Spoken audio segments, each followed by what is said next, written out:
오늘 본문 시편 119편 1절부터 16절을 저와 여러분이 같이 한 목소리로 함께 봉독하시겠습니다. 행위가 온전하여 여호와의 율법을 따라 행하는 자들은 복이 있으며 여호와의 증거를 지키고 전심으로 여호와를 구하는 자는 복이 있도다. 참으로 그들은 불의를 행하지 아니하고 주의 도를 행하는도다. 주께서 명령하사 주의 법도를 잘 지키게 하셨나이다. 내 길을 굳게 정하사 주의 율례를 지키게 하소서. 내가 주의 모든 계명에 주의할 때에는 부끄럽지 아니하리이다. 내가 주의 의로운 판단을 베풀 때에는 정직한 마음으로 주께 감사하리이다. 내가 주의 율례들을 지키오리니 나를 아주 버리지 마옵소서. 청년이 무엇으로 그 행실을 깨끗하게 하리이까? 주의 말씀만 지킬 따름이니이다. 내가 전심으로 주를 찾았사오니 주의 계명에서 떠나지 말게 하소서. 내가 주께 범죄하지 아니하려 하여 주의 말씀을 내 마음에 두었나이다. 찬송을 받으실 주 여호와여, 주의 율례들을 내게 가르치소서. 주의 입의 모든 규례들을 나의 입술로 선포하였으며 내가 모든 재물을 즐거워함 같이 주의 증거들의 도를 즐거워하였나이다. 내가 주의 법도들을 작은 소리로 읊조리며 주의 길들에 주의하며 주의 율례들을 즐거워하며 주의 말씀을 잊지 아니하리이다. 아멘. 기도하시겠습니다. 하나님, 하나님의 말씀을 통해 하나님과 나누는 풍성한 교제, 사랑의 관계가 우리들 생애 속에 견고하게 풍성하게 세워져 가도록 은혜 주시고, 또 말씀을 통해 하나님의 능력과 또 지혜를 공급받으며 우리들이 이전에 체험해 왔고 또 겪어왔던 신앙의 모든 차원들을 한 차원 더 깊이 더 높게 도약할 수 있는 은혜로 저희들을 이끌어 주시옵소서. 모든 말씀 예수님의 이름으로 기도드립니다. 아멘. 오늘 전하고자 하는 말씀은 어제 토요일 새벽 예배 때 다루었던 욥기 28장 28절과 관련된 주제를 조금 더 보완해서 전해야 하겠다는 필요성을 느끼고 준비하였습니다. 여호와를 경외하는 것이 지혜의 근본이고 악을 떠나는 것이 명철이다. 하나님이 사람들에게 하시는 말씀을 이 구절이 우리들에게 들려주는 것이죠. 여호와를 경외한다는 것은 지혜와 지식의 명철의 근본이 된다. 히브리어로는 레시트, 출발과 시작이라는 뜻입니다. 여호와를 경외해야만 모든 지혜는 비로소 시작이 될 수 있고 출발이 가능해지는 것입니다. 창세기를 부르는 히브리어 그 명칭이 베레시트인데 거기도 레시트가 나오죠.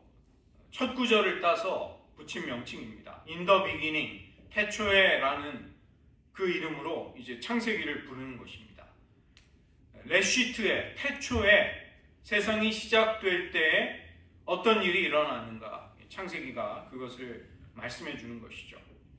우리는 여호와를 경외하고 사랑하고 그분을 즐거워하는 삶을 살아가고 싶은 하나님의 사람들입니다.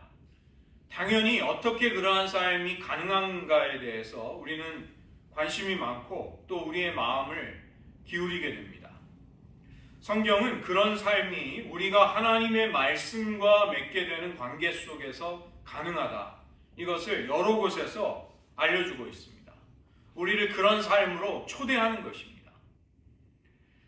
기도가 단지 의무로 억지로 하는 일이 아니듯이 우리가 기도의 가치를 깨닫게 되면 기도하는 자리가 참 복되고 행복한 자리라는 것을 느끼면서 하나님을 찾게 되는 것이죠. 말씀도 마찬가지입니다. 하나님의 말씀을 배우고 묵상하고 그 말씀을 가지고 기도한다는 것은 하나님께서 우리를 행복한 삶으로, 오늘 말씀의 주제이기도 합니다, 진정으로 행복한 삶으로 이끄시기 위함입니다. 여호와를 경외하는 것으로 악을 떠날 수 있게 됩니다. 그렇다면 어떻게 여호와를 경외할 수 있게 되는가? 그분의 말씀에 대한 올바른 태도와 응답이 있어야 하는 것이죠. 그것을 시편 119편이 말씀하는 것입니다. 여호와를 갈망하고 기뻐하고 즐거워하고 그분을 우리의 평생에 추구할 수 있는 그 동기, 소원, 그것이 어디에서부터 나오게 되는가? 하나님의 말씀 속에서 그분을 만나 뵙게 될 때, 하나님과 교제하는 기쁨이 우리의 영혼에 말씀을 통해 찾아오게 될 때 그러한 삶이 가능해지는 것입니다. 어떻게 죄를 이기고 죄가 우리를 틈만 나면 노예처럼 부리고 지배하려고 하는 것을 끊어낼 수가 있는가? 우리의 마음과 심령을 하나님의 말씀에 두고 그 말씀에 순종함으로써 사랑 안에 거할 때 죄의 권세를 이기는 것이 가능해지는 것입니다. 그래서 하나님의 말씀은 그 자체가 우리의 목표나 목적이 아닌 것이죠. 하나님의 말씀을 우리가 그토록 추구하고 사모하고 열심히 배우고 또 우리의 심령에 담아두어야 할 이유는 바로 말씀을 통해 하나님과의 깊고 친밀한 사랑이 넘치는 관계가 세워질 수 있기 때문입니다. 그런 관계를 잘 가꾸기 위해서 우리는 말씀을 소중히 여기고 말씀을 우리의 평생에 추구하는 것입니다. 오늘 저희가 살펴보려는 시편 119편은 이합체 시, 어크로스틱 삶이라는 문학적인 특징이 있습니다. 히브리어의 알파벳의 순서를 따라서 그 시의 첫 구절이 나오게 될 때 그런 시의 형식을 이합체 시라고 부릅니다. 이 시편 119편은 이 알파벳이 몇 번이나 나오냐면 무려 8번이나 연속해서 나옵니다. 같은 히브리어가 8번 나오는 것입니다. 히브리어의 첫 글자가 알레프인데 알레프가 8번 연속해서 나옵니다. 그래서 1절부터 8절까지가 전부 다 알레프라는 히브리어의 첫 번째 문자로 시작이 됩니다. 그리고 오늘 저희가 16절까지 볼 것이기 때문에 그러면 9절부터 16절까지는 이번에 두 번째 8번은 히브리어의 두 번째 문자인 베트라는 문자로 그것이 8번이 연속되어 나오는 것이죠. 히브리어는 모두 22자가 있습니다. 그러면 8번을 22문자가 반복이 되면 8 곱하기 22, 그래서 시편 119편은 176절이 되는 것입니다. 성경 전체에서 가장 긴 분량을 가진, 그렇지만 매우 정교한 형식을 가지고 아름답고 장엄하게 하나님의 말씀을 찬양하는 시편이 우리 앞에 펼쳐지는 것이죠. 시편 119편은 하나님의 말씀을 찬양하는 것을 주제로 삼고 있습니다. 그래서 시편 1편과 함께 가장 대표적인 토라 시편으로 분류될 수 있습니다. 시편 1편과 2편이 시편 전체의 주제가 된다는 것을 말씀드렸습니다. 여호와의 말씀을 즐거워하고 주야로 묵상하는 삶이야말로 진정으로 행복한 삶입니다. 그리고 하나님의 아들에게 엎드려 경배하고 그 아들에게 입맞추라는 명령은 하나님의 주권에 대한 합당한 태도를 가지라는 것이죠. 이것이 가장 중요한 것입니다. 하나님의 말씀을 즐거워하고 묵상하고 사랑하는 삶, 그리고 하나님의 아들에게 엎드려 경배하고 그 발 아래 엎드려 그분에게 입맞추는 것, 그 주권 아래, 그 통치 아래 다스림을 받는 것. 오늘 시편 119편도 가장 먼저 진정한 행복이 무엇인가를 우리에게 묻고 있습니다. 시편 1편 기자에 따르면 하나님의 말씀을 묵상하고 마음에 간직하고 살아갈 때 그것이 기쁨이 되는 것이죠. 오늘 말씀을 보시면 그 말씀을 순종하며 행할 때, 그 말씀의 길을 걸어갈 때 하나님의 은혜와 영광을 누리며 기뻐할 수 있게 되는 것입니다. 누가 진정한 왕인가? 시편 2편은 하나님이 기름 부어 거룩한 산 시온에 세우신 하나님의 아들이 온 세상의 주권자라는 것을 선포합니다. 바로 그런 하나님의 뜻에 따라 그 아들을 경배하고 섬기면서 세상이 하나님을 대적할 때 그 어리석은 길에서 떠나 여호와께 피하는 것이 복이다. 여호와께 피하여 가는 자는 복이 있도다. 그 복을 이야기하는 것이죠. 오늘 시편 119편은 하나님의 말씀이 주제이기 때문에 하나님의 말씀을 아주 다양하게 표현하고 있습니다.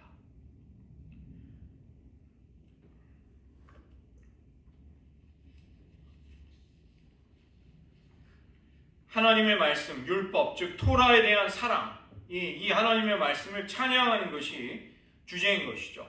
176절 모두가 율법의 가치, 율법의 의미, 그 하나님의 말씀이 우리에게 가져다주는 기쁨, 말씀에 대한 사랑과 헌신, 이러한 것들을 담고 있습니다.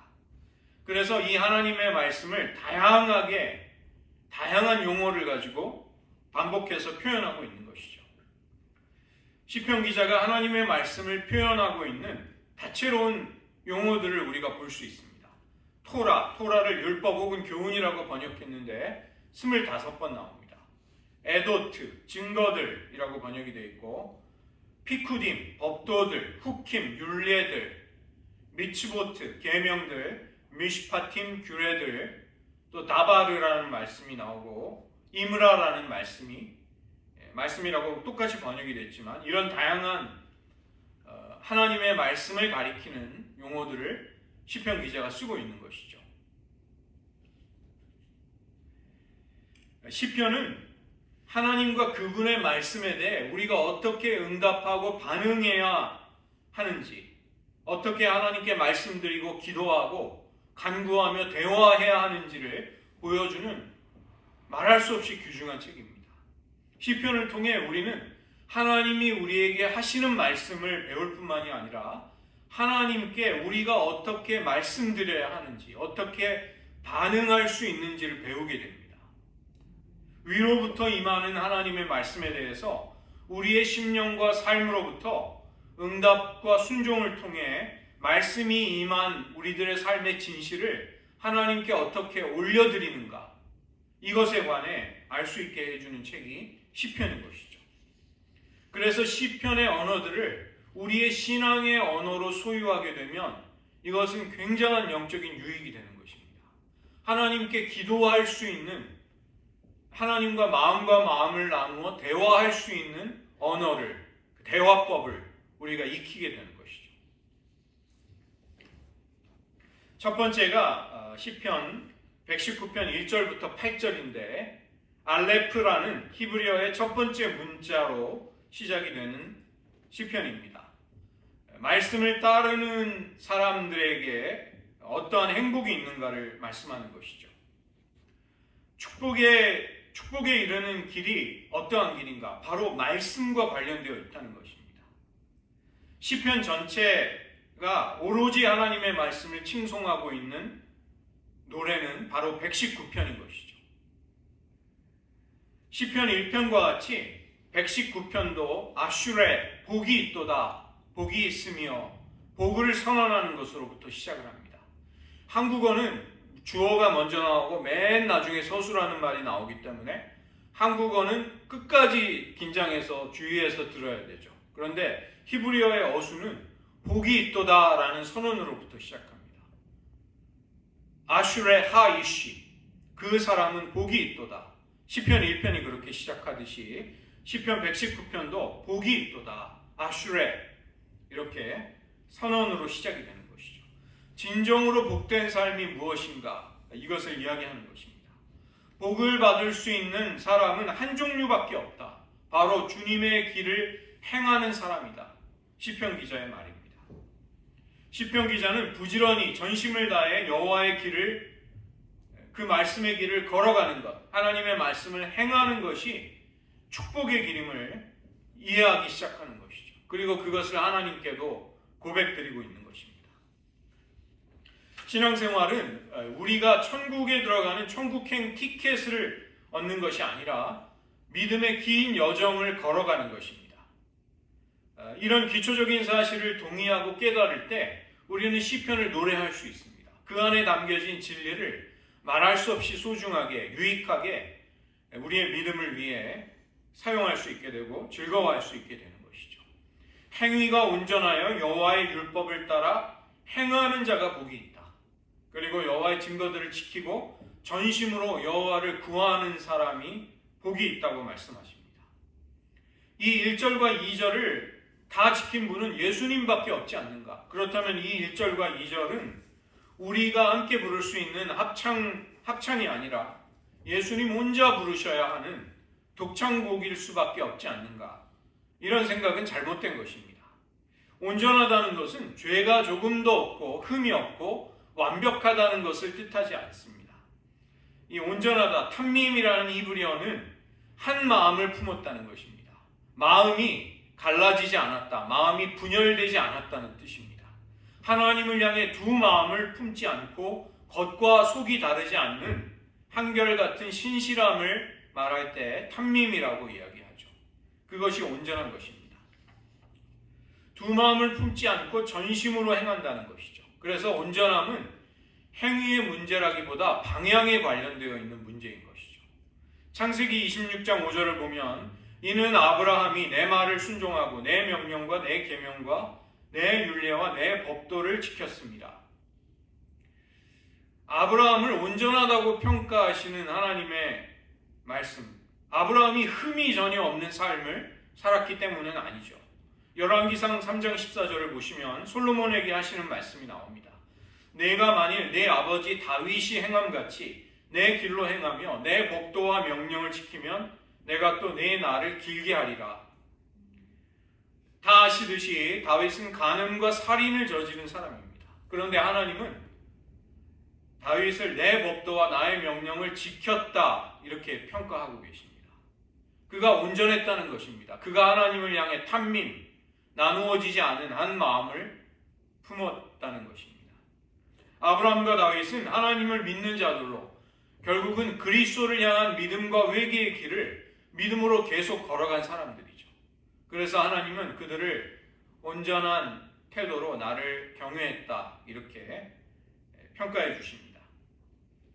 그러나 아울러서 전심으로 여호와를 구하는 인생으로 살아가는 것, 이것 외에 다른 축복이, 다른 대안이 없다는 사실은 변함이 없는 것입니다. 우리도 그 길로 가라고 시편 기자는 말씀하고 있는 것이죠. 전심으로 여호와를 찾으라. 5절부터 8절 이어지는 말씀은 주님의 길로 행하기를 우리가 간절히 사모할 것을 촉구하는 것입니다.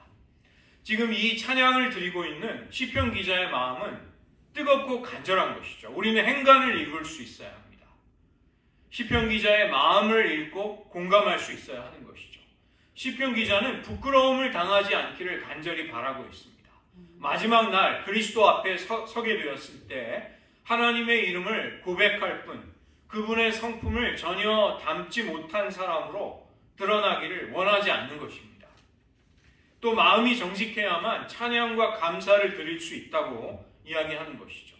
위선을 버리고 정직한 마음으로 하나님의 의로운 판단을 배울 때 그분을 찬양 드릴 수 있다. 이것을 이야기합니다. 계명이 무엇인지를 배우고 아는 것만으로 되지 않습니다. 그 계명을 따라 행하는 것, 그 길을 걸어갈 수 있어야 그 계명을 지키는 법을 알아야만 한다는 것입니다. 하나님이 도와주셔야만, 은혜를 주셔야만 우리는 주님의 교훈을 지킬 수 있게 되는 것이죠. 주님의 교훈의 길을, 말씀의 길을 가야 한다는 것을 우리는 잘 압니다. 그러나 그것을 실제로 갈 수 있는 능력이 있느냐는 다른 문제인 것이죠. 그래서 시편 기자는 하나님을 간절히 찾는 것입니다. 저에게 그런 길을 갈 수 있는 능력을 주십시오. 그런 은혜를 주십시오. 8절을 보시면 시편 기자는 자신이 버림을 받을지도 모른다는 경건한 두려움을 가지고 있습니다. 마음을 다해 전심으로 주님의 말씀을 지키라고 하나님이 명령하셨음을 저는 압니다. 그러나 하나님께서 그렇게 할 수 있는 마음을 주셔야만, 그런 은혜와 능력을 주실 때 제가 그렇게 살 수 있겠나이다. 이것을 품고 있는 것이죠. 너무나 간절한 마음으로 저를 아주 버리지 마소서. 제가 주님의 계명을 전심으로 지킬 수 있게 해주소서. 이것을 기도하고 있는 것이죠. 우리가 말씀을 가까이 하고 묵상하고 또 말씀을 가지고 기도하는 가운데 하나님과 교제하며 살아갈 때 우리는 말씀이 꿀송이와 같이 달고 기쁨을 준다는 사실을 체험하게 됩니다.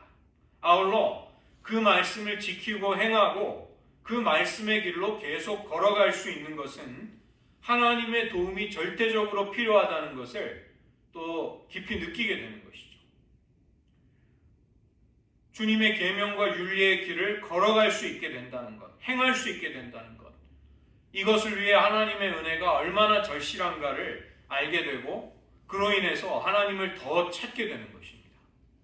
그래서 말씀은 우리를 하나님과 더욱 가까이 하도록 하고 하나님과 교제하도록 만들어주는 것이죠. 두 번째로는 9절부터 16절에 베트, 히브리어의 두 번째 문자인 베트로 시작이 되는 내용이 이어지고 있습니다. 하나님의 말씀을 따라 살아갈 때 깨끗하고 정결한 삶이, 거룩한 삶이 가능하다는 것입니다. 이것을 형식으로, 이 내용을 형식을 가지고 볼 때 10절과 12절은 간구로 되어 있고 나머지의 구절들은 고백으로 되어 있습니다. 10절과 12절에는 주님의 계명을 떠나지 말게 하소서 간구를 드리고 12절에서는 주의 율례들을 가르치소서 간구드리고 있죠. 나머지 9절, 11절, 13, 14, 15, 16 전부 다 고백드립니다. 주님의 말씀을 지키겠습니다. 주님의 말씀을 저의 마음에 두었습니다. 주님의 규례들을 제 입술로 전했습니다. 주님의 증거들을 즐거워했고 주님의 법도들을 읊조리겠습니다. 주님의 길들에 주의하겠습니다. 주의 율례들을 즐거워하고 주님의 말씀을 잊지 않겠나이다. 다 고백을 드리는 것이죠. 이것을 이 베트로 시작되는 구절들을 내용을 가지고 볼 때는 두 가지로 또 볼 수 있습니다.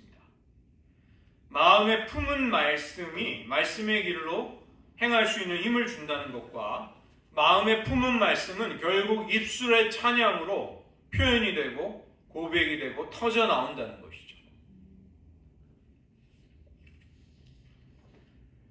우리가 마음속에 하나님의 말씀을 품을 때 말씀의 길을 끝까지 걸어갈 수 있는 힘이 됩니다. 하나님의 말씀이 우리의 마음속에 들어와서 역사할 때 우리는 주님의 계명의 길을 걸어갈 수 있는 힘이 생기는 것이죠. 외부로부터 하나님으로부터 주어진 말씀이 우리의 마음속에 찾아와 자리를 잡아야 하는 것입니다. 그래서 엑스트라 노비스, 우리의 바깥에서 개혁주의 신학, 우리가 지금 우리 교회가 속해 있는 개혁주의 신학자들은 우리의 구원이 우리의 밖에서 온다, 이것을 고백합니다. 하나님의 말씀이 우리의 외부에서 우리 안으로 임해야 되는 것이죠. 그러나 동양 종교, 수도 종교의 특징은 인간 안에 신성의 불꽃이 있어서 인간 안에서 그런 절대 진리에 도달할 수 있는 가능성을 찾으려고 하는 것이죠. 우리 기독교의 진리를 이해하는 관점과 완전히 다른 것입니다. 인간이 아무리 자기 내면을 탐구해도 그것을 가지고 구원이나 진리에 이를 수 없습니다. 말씀이 우리에게 임해야 되는 것이죠. 10절을 보시면 전심으로 여호와를 구하는 모습을 보여주고 있고 11절은 동시에 우리의 마음에 그 약속의 말씀을 둔 만큼만 우리가 그렇게 할 수 있다는 것을 시편 기자가 깨닫고 있습니다. 말씀이라고 11절에 나오지만 이거 히브리어로 약속입니다. 약속. 하나님의 약속을 우리의 마음에 둔 만큼 우리는 순종할 수 있고 그 계명의 길을 갈 수 있는 것이죠. 이것은 시편 기자가 우리 본성이 얼마나 연약한가를 잘 알고 있는 사람이라는 것입니다. 우리는 항상 주님의 계명에서 떠나려고 하는 경향을 가지고 있습니다. 쉽게 그럴 수 있는 사람입니다. 마음이 뜨겁고 하나님을 향한 사랑에 불타오르다가도 너무나 경건하지 않고 너무나 더러운 생각을 품고 너무나 냉담한 마음으로 금방 바뀌는 것이 우리의 마음인 것입니다. 그래서 말씀의 길을 떠나지 않으려면 어떻게 해야 하는가? 오직 마음의 계명을 품고 있어야 하는 것입니다. 그래서 12절에 시편 기자는 찬송을 받으실 주 여호와여 주의 율례들을 가르쳐 주소서. 이 간구는 주님의 율례들을 행할 수 있도록 가르쳐 달라는 것입니다. 이 시편의 목적은 지식이 아니라 우리에게 변화를 일으키는 것입니다. 마음을 변화시키는 습관, 성품과 기질까지도 변화에 도달하도록 하는 것이죠.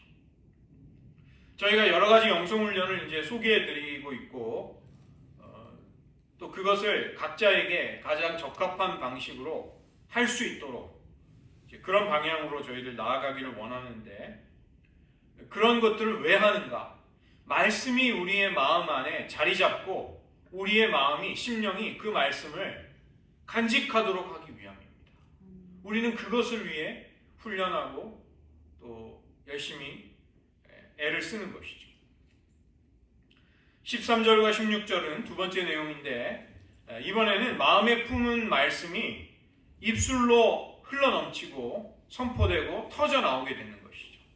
감사와 찬양으로, 간증으로 나오는 것입니다.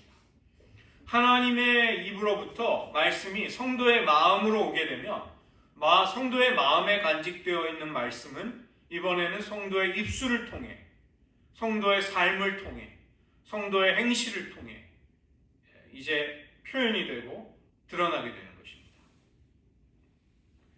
우리의 마음에 쌓여 있는 말씀은 우리의 입술을 통해 기쁨과 감사와 선포로 흘러나온다. 시편 기자가 이야기하고 있죠.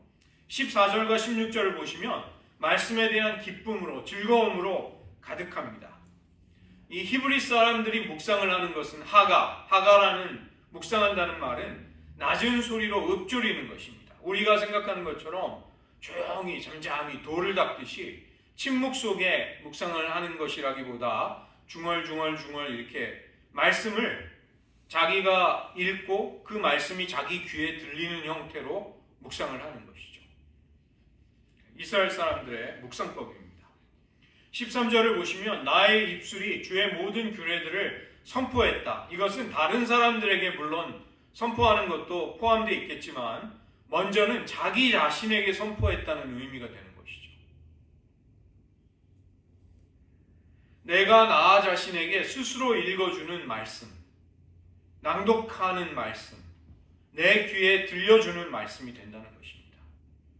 내가 본 것을, 말씀을 보고 하나님의 은혜를 본 것을 나의 입이 선포하고 나의 귀는 청각을 통해 그것을 듣는 것이죠. 우리는 묵상을 마음으로 배우는 것이라고 알고 있지만 실상은 옛사람들이 말하는 것이 더 정확합니다. 묵상은 입으로 배우는 것입니다. 소리내어 읽고 청각을 통해 듣기 위해서는 읽는 속도가 느려지게 됩니다. 마치 시를 읽고 음미하듯이 우리는 말씀의 한 단어 한 단어를 음미하듯 깊이 침잠하면서 묵상할 수 있게 되는 것이죠. 생각의 속도를 걷는 속도라고 합니다. 걷는 속도보다 빨라지면 사람은 생각할 수 없다고 합니다. 사이클을 취미로 타시는 분들은 사이클을 타시면서 생각을 하기가 어렵습니다. 시시각각 안전을 위해서 민감하게 핸들을 조작해야 되기 때문에, 그러나 걷는 사람은 걸으면서 생각을 할 수 있게 되는 것이죠. 그만 거기에 적당한 속도와 템포가 되는 것입니다. 서두르지 않고 천천히 말씀의 구절들을 음미하게 되면 우리는 그 말씀의 진리를 다른 구절들과 연결할 수 있게 됩니다. 그리고 나의 구체적인 상황, 미래의 소망들, 기억들을 함께 떠올릴 수 있게 되는 것이죠. 성경의 이야기가 나의 인생의 이야기와 연결이 될 수 있는 여유가 생기는 것입니다.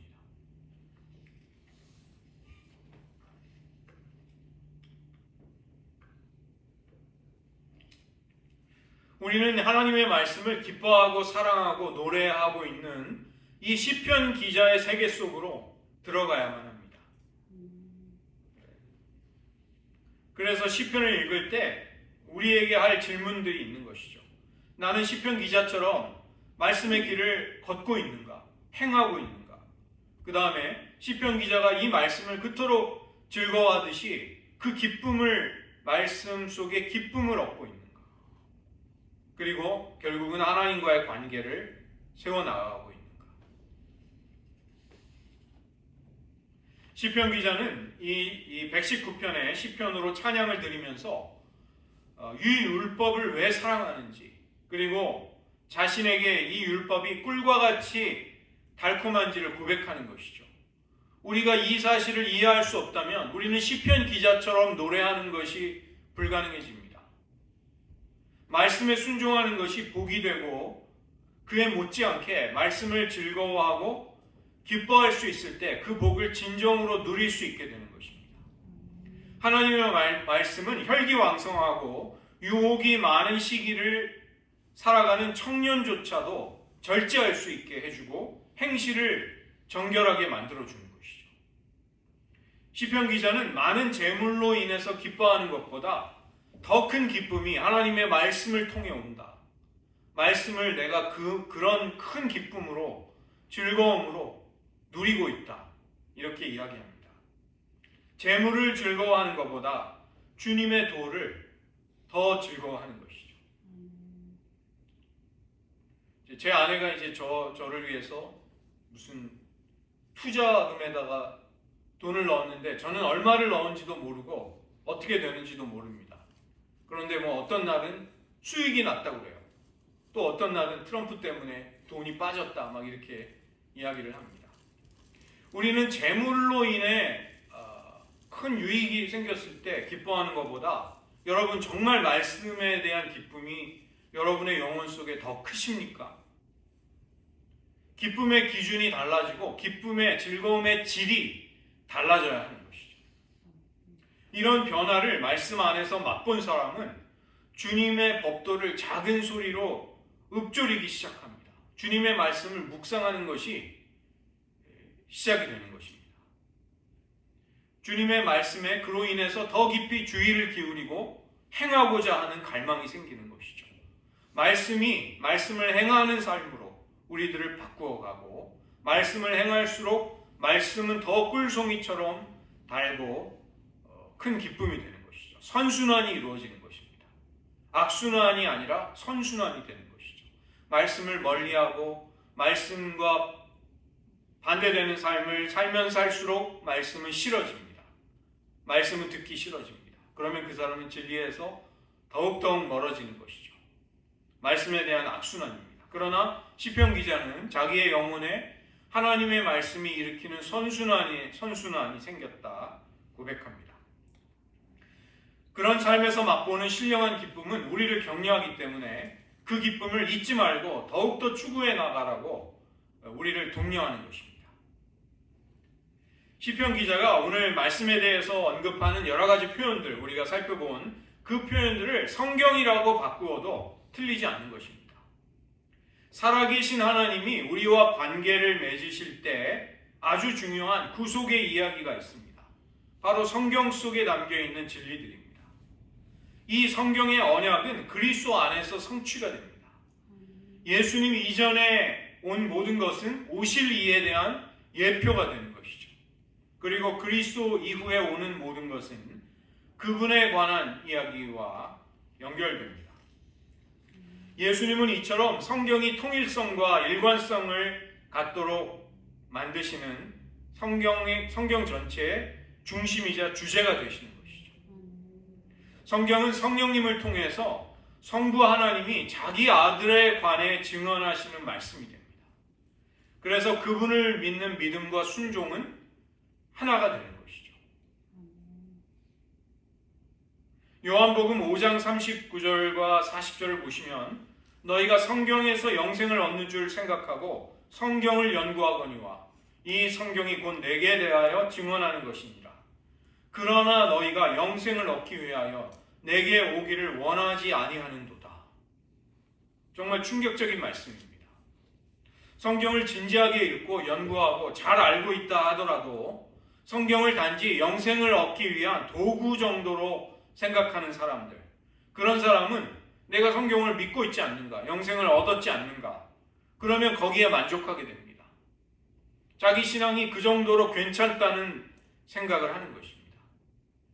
그러나 예수님은 너희가 그토록 사랑하고 연구하는 그 성경은 나를 대해서 증언하고 있다. 나를 증언하는 말씀이라고 하시는 것이죠. 영생은 성경을 깨닫는다고 얻어지는 것이 아니라 성경이 가리키고 증언하고 있는 예수님께 나아가야 주어지는 것입니다. 그런데 정작 성경을 읽고 성경을 알고 있으면서 예수님께 나오지 않는 사람들이 있다는 것입니다. 예수님을 전심으로 구하지 않는 사람들이 있다는 것입니다. 저한테 조직신학을 가르쳐 주신 이수영 교수님은 나중에 이제 세문안교회 담임 목사로 가셨다가 은퇴하셨는데, 자기가 프랑스의 스트라스부르크라는 그 대학에서 유학할 때 칼빈주의의 세계적인 대가, 손에 꼽히는 그 교수가 자기 박사 논문을 지도해 주셨는데, 자기가 보니까 1년에 교회를 2번 갔다고 그래요. 2번. 성탄절날 1번 가고 또 다른 날은 자기 손녀가 세례 받을 때 갔다고 그래요. 그런데 칼빈 신학의 세계적인 대가입니다. 엄청난 신학자입니다. 그렇게도 살 수 있는 것입니다. 예수님을 그렇게 간절히 찾지 않는데도 그냥 존경을 받으면서 사회에서 많은 사람들이 찾아와서 유학 가서 박사과정을 지도받고 싶은 그런 교수로 살 수 있는 것이죠.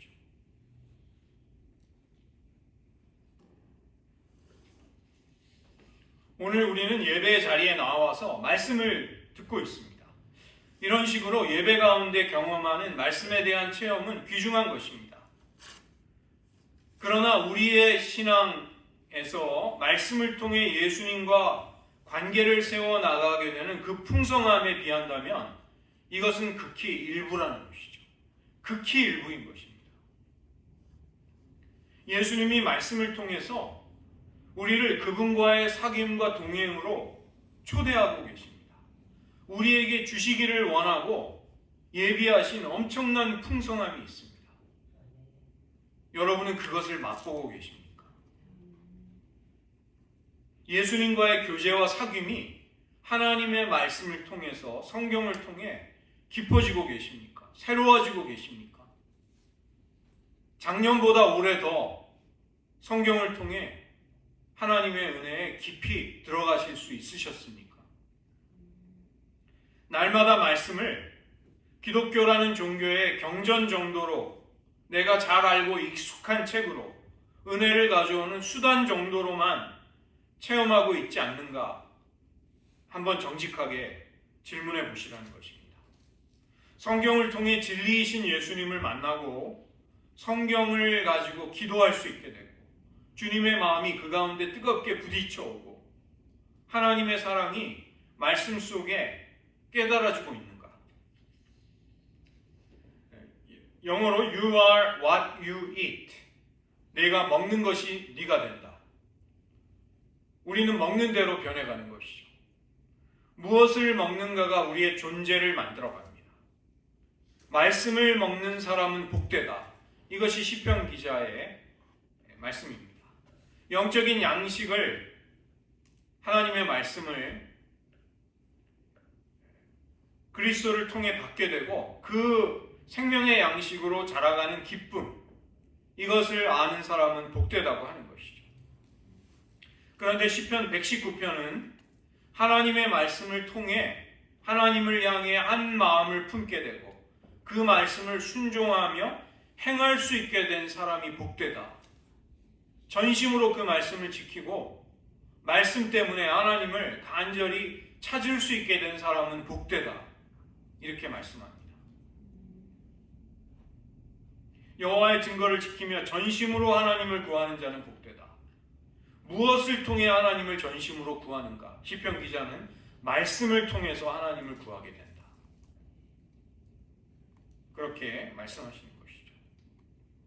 하나님의 말씀이 여러분이 하나님과 맺고 계시는 사랑의 관계를 풍성하게, 더욱더 사랑에 넘치게 세워나가기를 원하고, 그러한 법을 알게 되고 깨달아가고 시편 기자가 노래하고 기뻐하는 이 세계 속으로 들어갈 수 있게 되시기를 주님의 이름으로 축원드립니다. 함께 말씀을 의지하며 기도하시겠습니다. 여호와를 경외하는 것이 지혜의 근본이라고 말씀하십니다. 하나님을 경외하는 것이 진정한 지혜와 명철과 지식의 시작과 출발이라는 것입니다. 악을 떠날 수 있는 것도 여호와를 경외하는 것으로 가능해지는 것이죠. 우리는 무엇을 통해 여호와를 경외하게 될 수 있을까요? 시편 기자는 하나님의 말씀을 따라 행할 때 여호와를 경외하게 된다고 말씀하시는 것입니다. 온전한 마음을 품고 율법의 율례의 길들을 걸어가게 될 때 주님의 증거를 지키며 전심으로 말씀으로 인해 여호와를 구하고 찾을 수 있게 된 사람이 복되다. 아슈레, 그런 사람은 복이 있도다. 우리들은 사실 그 복에 초청을 받은 사람들입니다. 한번 이 시간 정직하게 여러분 자신을 성찰해 보시기 바랍니다. 하나님이 시편 기자가 말씀하시듯이, 시편 기자가 체험하듯이 그 풍성한 복을 나는 지금 경험하고 있는가? 이것을 질문해 보시라는 것입니다. 말씀대로 행할 수 있는 능력이 나에게 있는가? 말씀을 그토록 기뻐하는 즐거움과 큰 희락이 나의 영혼에 넘치고 있는가? 그것을 질문해 보시고, 하나님, 시편 기자가 이 시편 119편 속에서 그토록 말씀으로 인해 누리는 풍성하고 광대한 은혜의 세계로 저희들도 들어가기를 원합니다. 저희들을 인도하여 주시옵소서. 한번 기도하겠습니다.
예수님이 탄식하셨듯 성경에서 영생을 얻는 줄 알고 성경을 상고하지만 정작 성경이 선포하고 있는 예수님께 나오지 않는 모순됨에 빠진 사람들처럼 혹시라도 우리들의 심령이 성경을 잘 알고 있고 이 성경이 약속하는 구원의 은혜에 참여한 것으로 단지 그것으로 만족한 채 하나님을 찾는 간절함이 없이 주님께로 나오는 친밀한 교제가 없이 살아가고 있지는 않은지요. 하나님, 시편 기자가 119편에서 그토록 고백하고 자랑하며 즐거워하는 그 세계 속으로 우리들도 들어가게 하여 주시옵소서. 하나님의 말씀이 우리들의 영혼에 큰 기쁨이 되게 하시고 하나님의 말씀이 하나님을 변함없이 추구하고 분열되고 나누어지지 않은 온전한 마음으로 하나님을 향해 한결같은 믿음의 길을 걸어갈 수 있게 하는 능력이 되게 하여 주시옵소서. 하나님, 저희들 여러 가지로 신앙과 영성의 훈련을 하기를 원합니다. 하나님께 말씀을 통해 더 가까이 가기를 원합니다. 하나님의 말씀을 우리들의 마음에 간직하는 법을 가르쳐 주시옵소서. 주님의 계명에 주의함으로, 주님의 계명을 순종함으로 우리들의 길이 죄악과 경건하지 않은 행실에 빠지지 않도록 우리들을 지켜주시옵소서.